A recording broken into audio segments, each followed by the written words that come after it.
Hello दोस्तों, स्वागत है आपका फ्रेंड स्टडी सर्किल चैनल में। और दोस्तों, आज के इस वीडियो में हम लोग यूपी ट्रिपल एससी पीईटी के एग्ज़ाम को देखते हुए जीएस के पोर्शन को हम लोग कवर करेंगे, जिसमें आपको वन लाइनर के क्वेश्चन मिलेंगे और उसका डायरेक्ट आंसर आपको दिया जाएगा। तो दोस्तों, बिना देर किए स्टार्ट करते हैं। दोस्तों, आपको बताना चाहूँगा कि ये जो क्वेश्चन है ये आपको 100% आने चाहिए, आपके जुबान पे बैठे रहना चाहिए, जिससे आपको एग्ज़ाम में देखते हुए कन्फ्यूज़न ना क्रिएट हो। तो चलिए स्टार्ट करते हैं। इससे पहले दोस्तों, आपसे रिक्वेस्ट है कि यदि आपने चैनल पे पहली बार विजिट किया है तो चैनल को पहले सब्सक्राइब कर लें, जिससे आपको इस तरह से रिलेटेड वीडियो मिलते रहेंगे। चलिए शुरू करते हैं। वीडियो को लाइक शेयर जरूर कीजिएगा। सामान्य विज्ञान से क्वेश्चन है, बिजली के करंट का एसआई यूनिट क्या है? तो राइट आंसर होगा कैंडिला। रेडियोधर्मिता नापी जाती है तो गीगर मूलर काउंटर में रेडियोधर्मिता जो है नापी जाती है। बार की इकाई क्या है? आपसे एग्जाम में पूछता है, डायरेक्ट पूछेगा कि बार की इकाई क्या है, तो वायुमंडलीय दबाव जो है बार की इकाई है। आपसे प्रेशर का भी पूछ देता है कि दाब का जो मात्रक क्या है, तो आपको याद होना चाहिए पास्कल है, जैसे कि बार बार एग्जाम में ये भी पूछा जाता है। यहाँ पे दिया है आर्द्रता मापी जाती है, ठीक है। तो हाइग्रोमीटर से बार बार क्वेश्चन ये पूछता है कि आर्द्रता किससे मापी जाती है, जिसमें आपको हाइड्रोमीटर, हाइग्रोमीटर, एनीमोमीटर इन सभी के बारे में पता होना चाहिए। तो आर्द्रता की जब बात करेंगे तो हाइग्रोमीटर से मापी जाती है। अगला है, एक हार्स पावर में कितने वाट होते हैं, ऐसे पूछ सकता है। या फिर ये पूछा है एक हार्स पावर बराबर होता है, तो 746 वाट के बराबर होता है, ठीक है। जैसे आप लोग आपके घर में मोटर या फिर टुल्लू जिसे बोलते हैं देखते होंगे, तो बताया जाता है कि हाफ हार्स पावर का है या फिर 1 हार्स पावर का है, 1.5 हार्स पावर का है। मतलब क्या है कि यदि 1 हार्स पावर है तो 746 वाट का है। दोस्तों, ये जो भी जीएस के जो क्वेश्चन है आपको बूस्ट करेंगे, आपको ये चीज़ें आनी चाहिए। चलिए अगले क्वेश्चन देखते हैं। जी का मान न्यूनतम होता है, या फिर पूछ सकता है कि जी का जो मान है वो न्यूनतम कहाँ पे होता है, ठीक है। तो राइट आंसर होगा विषुवत रेखा पे, ठीक है। राइट आंसर जो होगा वो होगा विषुवत रेखा पे। विद्युत ऊर्जा को यांत्रिक ऊर्जा में परिवर्तन करता है। सीधे सीधे आपसे ये पूछ सकता है कि विद्युत ऊर्जा को यांत्रिक ऊर्जा में परिवर्तित करता है, तो राइट आंसर होगा इलेक्ट्रॉनिक मोटर, ठीक है। अगला है, मुख्य रंग है। आपसे एक कलर के बारे में पूछता है कि जो प्रमुख कलर हैं वो कौन कौन से हैं, तो याद रखिए लाल, हरा और नीला, ठीक है। लाल, हरा और नीला जो है प्रमुख कलर हैं। अगला क्वेश्चन है, विद्युत प्रतिरोध यहाँ पे है, सबसे अधिक अपवर्तनांक होता है, यानी कि अपवर्तनांक जो है किसमें सबसे अधिक होता है। जैसे आप उससे दे देता है कि वहाँ पे प्रकाश भी रहता है और यहाँ पे हीरा भी दिया है और सारी चीज़ें, जैसे ग्लास भी दे सकता है। तो सबसे अधिक जो अपवर्तनांक होता है वो किस में होता है? हीरा में होता है, ठीक है। विद्युत प्रतिरोध को मापने के लिए उपकरण का इस्तेमाल किया जाता है। किस उपकरण का जो मापन है वो विद्युत प्रतिरोध में मापने के लिए किया जाता है? तो ओम मीटर जो है विद्युत प्रतिरोध को मापने में किया जाता है, ठीक है। अगला क्वेश्चन देखते हैं, सिपाही विद्रोह के दौरान भारत का वायसराय कौन था? आपसे पूछा जा रहा है सिपाही विद्रोह यानी कि 1857 की जो क्रांति हुई थी उस टाइम जो वायसराय था वो कौन था? तो याद रखिएगा कि लॉर्ड कैनिंग थे। 1856 से 1862 तक इनका कार्यकाल था, ठीक है। प्रथम बौद्ध परिषद या फिर बौद्ध संगति का आयोजन किसके शासनकाल में हुआ था, ठीक है। तो राइट आंसर होगा अजातशत्रु, ठीक है।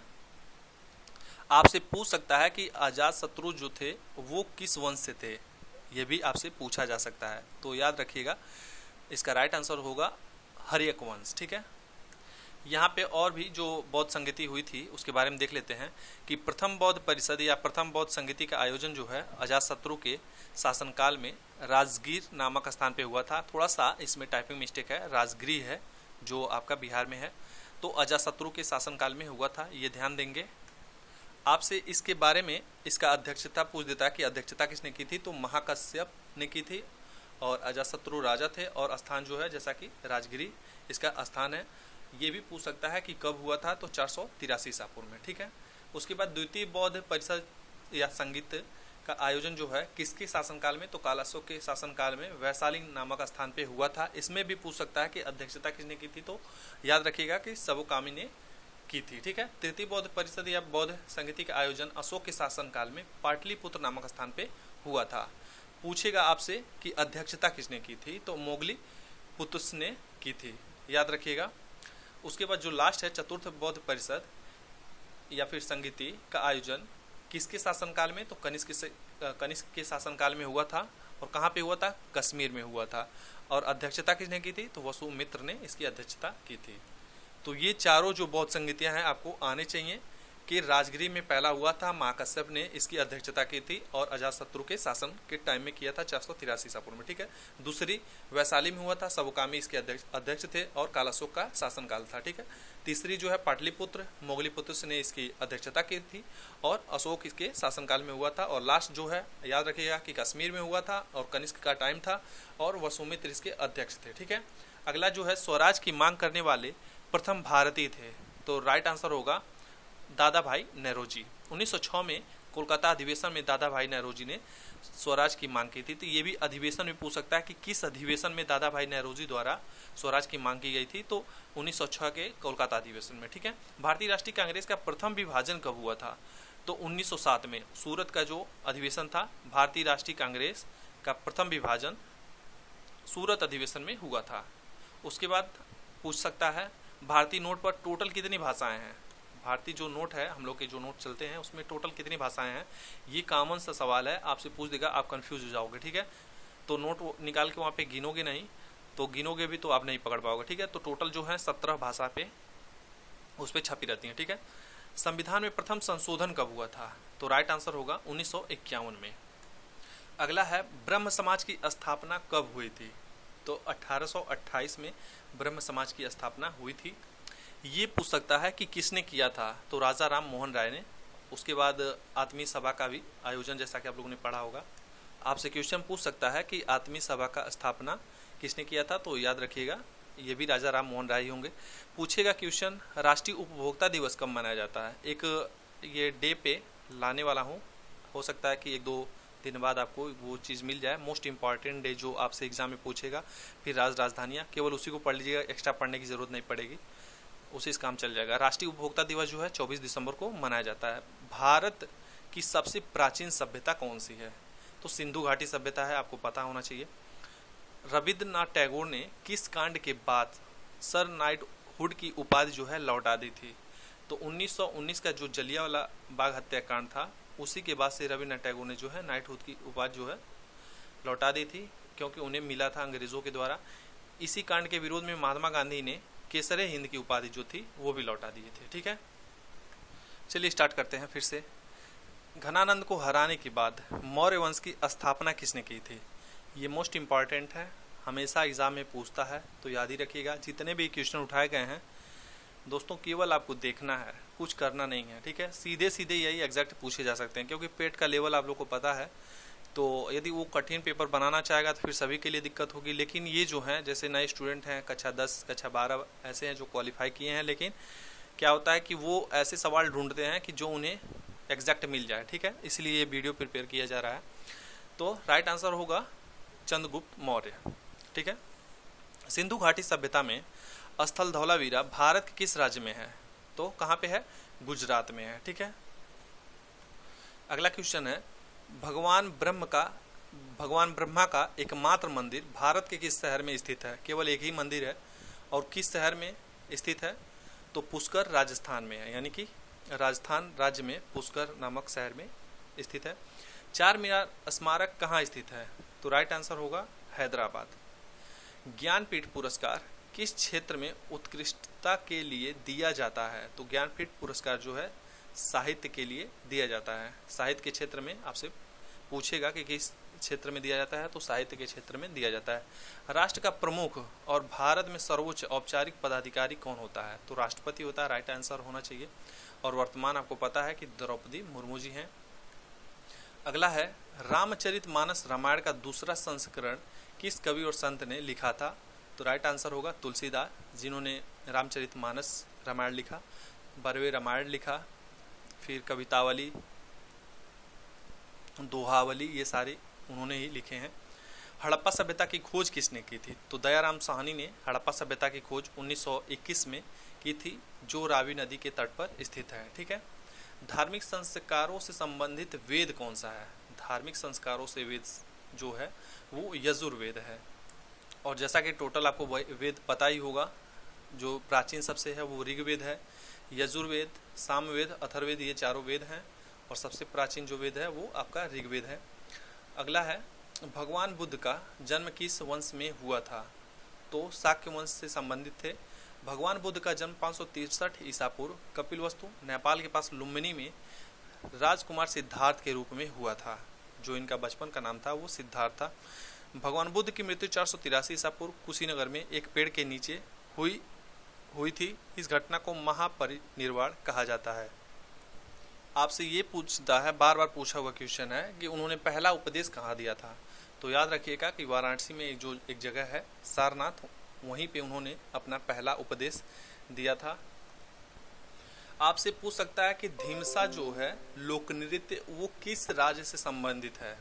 तो धिमसा लोक नृत्य जो है एक आधिकारिक लोक नृत्य है और ये आंध्र प्रदेश राज्य से संबंधित है। दुग्ध उत्पादन का संबंध किस क्रांति से है? तो श्वेत क्रांति से है। ठीक है, और दुग्ध क्रांति या फिर श्वेत क्रांति के जनक भी पूछ देता है तो याद रखिएगा कि वर्गीज कुरियन जी हैं। ठीक है, उत्तर प्रदेश का शास्त्रीय लोक नृत्य क्या है? तो कथक है। और हाल ही में आपको ये न्यूज़ भी मिला होगा कि जो कथक के डांसर थे बिरजू महाराज जी, उनका जो है निधन हो गया है। तो ये भी करंट अफेयर में पूछ सकता है। भारत छोड़ो आंदोलन किसने शुरू किया था? तो ये तो आपको पता ही होना चाहिए। भारत छोड़ो आंदोलन जो है महात्मा गांधी जी द्वारा 1942 में स्टार्ट किया गया था। वो भी डेट 8 अगस्त ही था, 8 अगस्त। होम रूल लीग आंदोलन कब शुरू किया गया था? तो 1916 में शुरू किया गया था।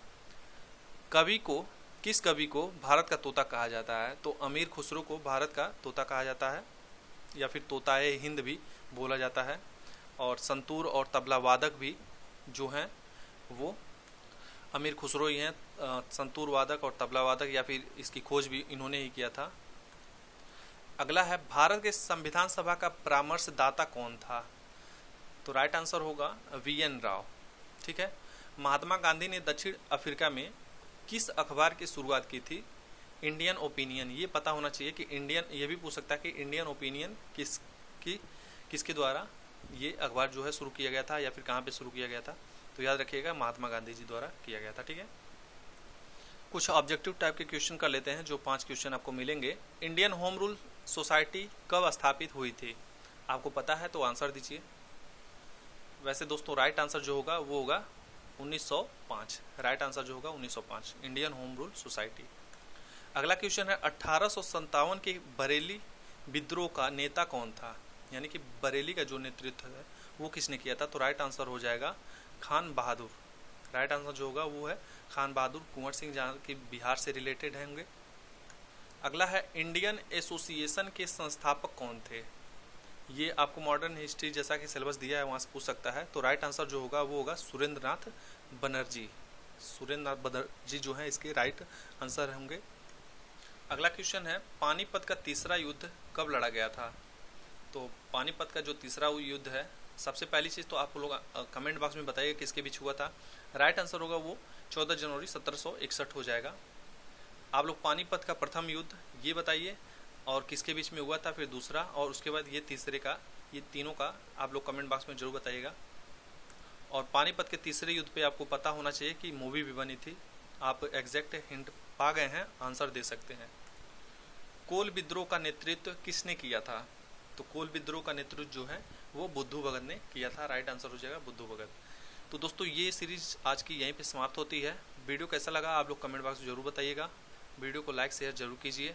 इसके साथ ही दोस्तों आपसे रिक्वेस्ट है, जो भी हमारे मित्र दोस्त देख रहे हैं इस वीडियो को, यहाँ तक आप पहुँचे हैं तो दोस्तों आप एक काम जरूर कीजिएगा। जहाँ पे भी आप जिस शहर से या फिर जिस गांव देहात से बिलोंग करते हैं उस जगह पे कम से कम अपने नाम से या अपने परिवार के नाम से कम एक वृक्ष जरूर लगाइए, जिससे हमारे वातावरण पे इसका प्रभाव पड़े। और अच्छा प्रभाव पड़ता है, वृक्ष से ही जीवन है, जल है, सारी चीज़ें हैं। ठीक है, तो कम से कम एक वृक्ष जरूर लगाएं। मिलते हैं अगले वीडियो में, तब तक के लिए धन्यवाद। Take care, bye bye.